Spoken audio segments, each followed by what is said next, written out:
Hamlin Towns in Brunswick, by famous Hanover City. The river Weser, deep and wide, washes its wall on the southern side, a pleasanter spot you never spied.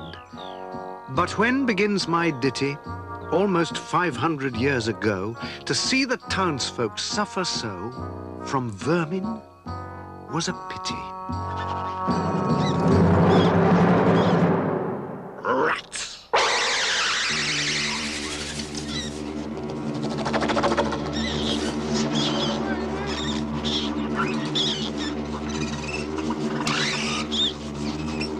They fought the dogs and killed the cats and bit the babies in the cradles and ate the cheeses out of the vats and licked the soup from the cook's own ladles, split open the kegs of salted sprats, made nests inside men's Sunday hats, and even spoiled the women's chats by drowning their speaking with shrieking and squeaking in 50 different shops and flats.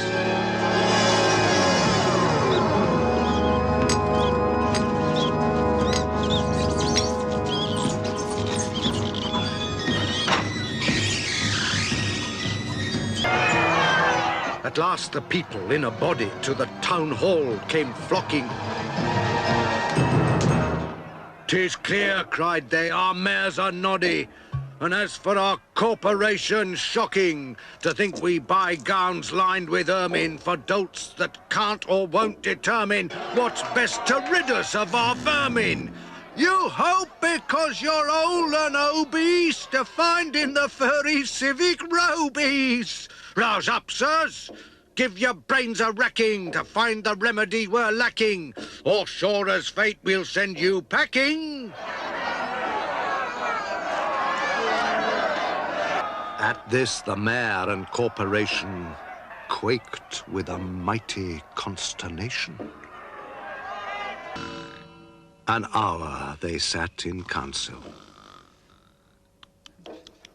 At length the mayor broke silence. "For a guilder I'd my ermine gown sell. I wish I were a mile hence. It's easy to bid one rack one's brain. I'm sure my poor head aches again. I've scratched it so, and all in vain. Oh, for a trap, a trap, a trap." Just as he said this, what should hap at the chamber door but a gentle tap? "Bless us!" cried the mayor, "what's that?" With the corporation as he sat, looking little though wondrous fat. Nor brighter was his eye, nor moister than a too long opened oyster, save when at noon his paunch grew mutinous for a plate of turtle, green and glutinous. Only a scraping of shoes on the mat, anything like the sound of a rat, makes my heart go pit-a-pat. "Come in," the mayor cried, looking bigger.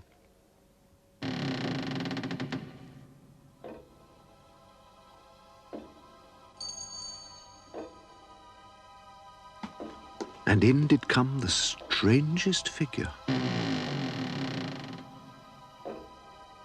His queer long coat from heel to head was half of yellow and half of red, and he himself was tall and thin, with sharp blue eyes, each like a pin. There was no guessing his kith and kin, and nobody could enough admire the tall man and his quaint attire. Quoth one, "It's as my great-grandsire, starting up at the trump of doomstone, and walked this way from his painted tombstone." He advanced to the council table, and, "Please your honours," said he, "I'm able, by means of a secret charm, to draw all creatures living beneath the sun, that creep or swim or fly or run, after me, so as you never saw. And I chiefly use my charm on creatures that do people harm, the mole and toad and newt and viper, and people call me the Pied Piper."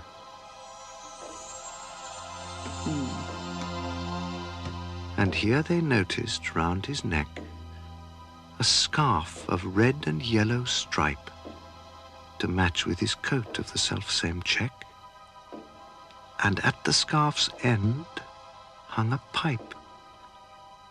And his fingers, they noticed, were ever straying, as if impatient to be playing upon this pipe, as low it dangled over his vesture so old-fangled.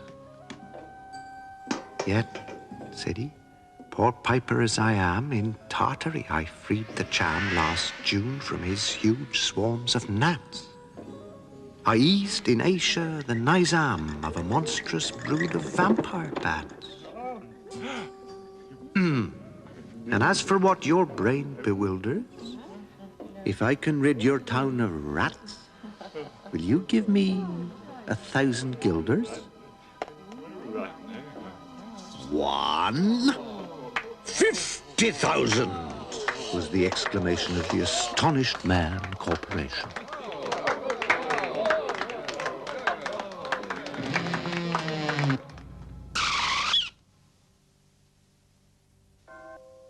Into the street the piper stepped, smiling first a little smile, as if he knew what magic slept in his quiet pipe the while.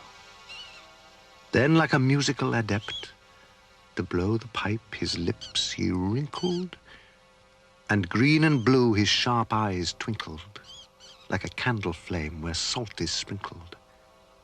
And ere 3 shrill notes the pipe uttered,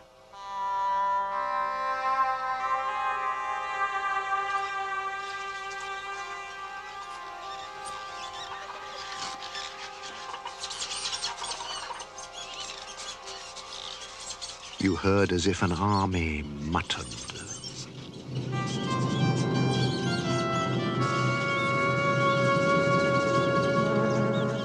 The muttering grew to a grumbling, and the grumbling grew to a mighty rumbling, and out of the houses the rats came tumbling.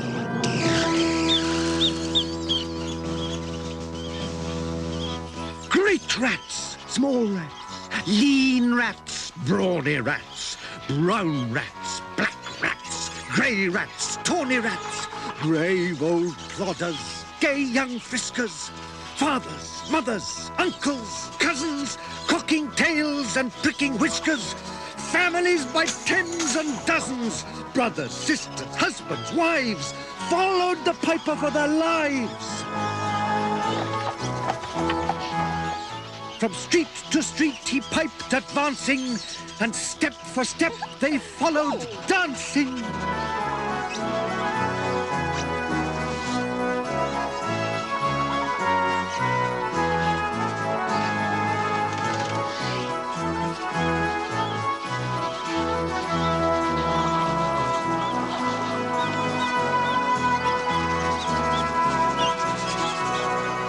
Until they came to the river Visa, wherein all plunged and perished.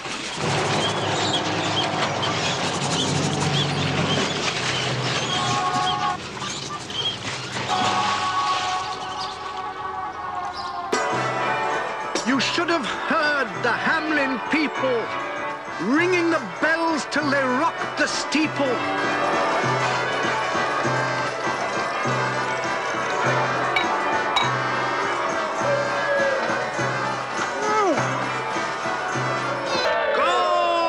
Cried the mayor, and get long poles, poke out the nests, and block up the holes. Consult with carpenters and builders, and leave in our town not even a trace of the rats. Then suddenly up the face of the piper perked in the marketplace with a, first, if you please, my 1,000 guilders. 1,000 guilders. The mayor looked blue. So did the corporation, too. For council dinners made rare havoc with claret, moselle, vin de grave, hock. And half the money would replenish their cellar's biggest butt with Rhenish. To pay this sum to a wandering fellow with a gypsy coat of red and yellow. Beside, quoth the mayor with a knowing wink, our business was done at the river's brink. We saw with our eyes the vermin sink, and what's dead can't come to life, I think.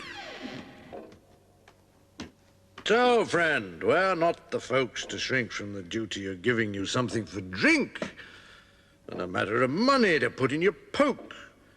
But as for the gilders, what we spoke of them, as you very well know, was in joke. Beside, our losses have made us thrifty. 1,000 guilders. Come. Take 50. The piper's face fell, and he cried, "No trifling. I can't wait. Beside, I've promised to visit by dinner time Baghdad and accept the prime of the head cook's pottage, all he's rich in. For having left in the caliph's kitchen of a nest of scorpions no survivor, with him I proved no bargain driver. With you, don't think I'll bait a stiver. And folks who put me in a passion may find me pipe after another fashion." "How?" cried the mayor. "D'ye think I brook being worse treated than a cook? Insulted by a lazy ribald with idle pipe and vesture piebald? You threaten us, fellow? Do your worst. Blow your pipe there till you burst."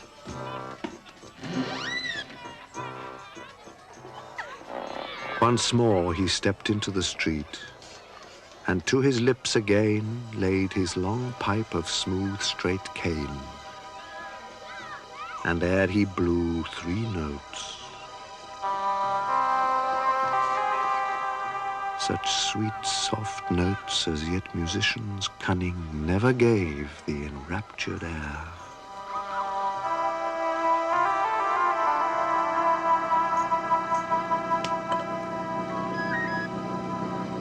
There was a rustling that seemed like a bustling of merry crowds justling and pitching and hustling. Small feet were pattering, wooden shoes clattering, little hands clapping and little tongues chattering. And like fowls in a farmyard when barley is scattering, out came the children running.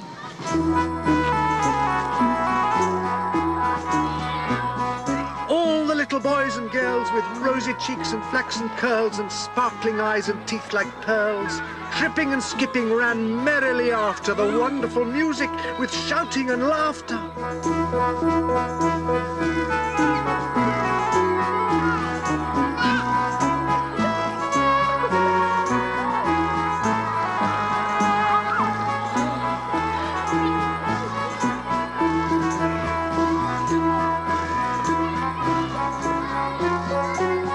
The mayor was dumb, and the council stood as if they were changed into blocks of wood, unable to move a step or cry to the children merrily skipping by. Could only follow with the eye that joyous crowd at the piper's back. But how the mayor was on the rack and the wretched council's bosoms beat as the piper turned from the high street to where the Weser rolled its waters right in the way of their sons and daughters.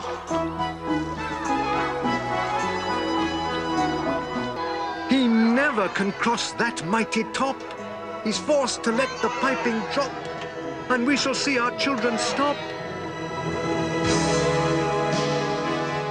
When lo, as they reached the mountainside, a wondrous portal opened wide, as if a cavern was suddenly hollowed. And the piper advanced, and the children followed.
And when all were in to the very last, the door in the mountainside shut fast.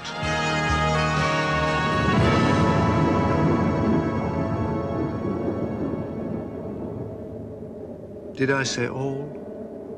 No, one was lame and could not dance the whole of the way. And in after years, if you would blame his sadness, he was used to say,